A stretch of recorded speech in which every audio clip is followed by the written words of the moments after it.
Hey everyone, Naomi here, ready to talk about some Game of Thrones. It's an awesome time to be a fan, what with the new TV season coming soon, and half of Telltale's Game of Thrones series is already out now. Also, the new book is coming, I think. So, if you've played Telltale's game, you know that a lot of effort was spent connecting their Thrones episodes with the larger world that George R.R. Martin created. Here's a number of fun connections that you might have missed in episodes 1 and 2 of Game of Thrones, a Telltale game series. Oh, and just in case we weren't clear, beware of episode 1 and 2 spoilers. Okay, Ironwood. It's a precious resource that everyone wants, basically super strong wood from the north that's hard to burn. However, this isn't just from the game. It actually was in the books as well. For example, Ned Stark decapitates a Night Watch deserter on an ironwood stump. The chest Arya brings to King's Landing is made of ironwood. And most importantly, the doors of the Winterfell crypts are made of ironwood.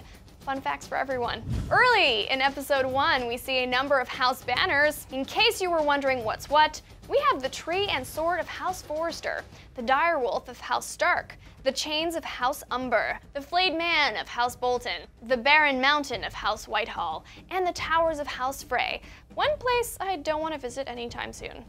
The next connection is obvious but still pretty cool. The stronghold of Ironrath was added to the title sequence, which mirrors the iconic TV show opening. Both Ironrath and House Forrester are established things from the book, but the Forresters' main rivals, the Whitehills, were never mentioned before this game. Game of Thrones is also known for its fancy fashion, and there's a lot of cool details in what people wear. The Maester of House Forrester sports 2 chain links around his neck. The silver link shows that he studied medicine in the Citadel of Old Town, and a gold link was earned for studying economics. Totally beats a diploma. Also, the pendant around Ethan Forrester's neck is a lute, which reinforces his love of music and his more carefree days before he was a lord. Moving along to another Forrester. In both episodes 1 and 2, we see that Mira owns a copy of Wonders Made by Man. This book was mentioned by Tyrion in the 5th George R.R. Martin novel, A Dance with Dragons. Apparently, Tyrion owned a copy of the same book as a boy. In episode 2, we got a violent introduction to the Lost Legion. In the books and TV show, there are a number of sellsword companies active in Essos. However, the Lost Legion was created for the game. But as a nice touch, a number of them have purple irises, which is a sign that they come from the Valyrian bloodline. You might even say that it's a telltale sign of Valyrian blood. Get it? Telltale?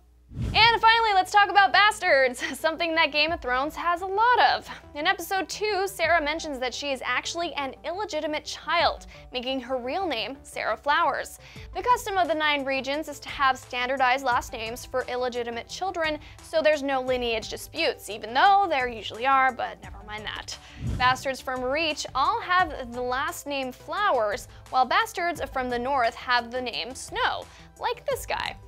And in case you don't know them, the other 7 surnames are Rivers, Sand, Pike, Storm, Hill, Stone, and Waters.